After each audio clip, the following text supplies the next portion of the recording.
எந்நாளும் அருள் செய்யும் பெருவள்ளல் நீ.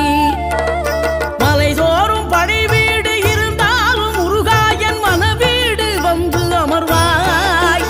நீ மயிலேறி விளையாடி சுவையான தமிழ் பாடல் கனிவோடு தந்து அருள்வாய், கனிவோடு தந்து அருள்வாய்.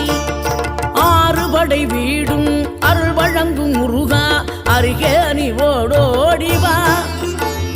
மூவிரண்டு முகம் ஜொலிக்க 6 கரங்களுடன் ஆதர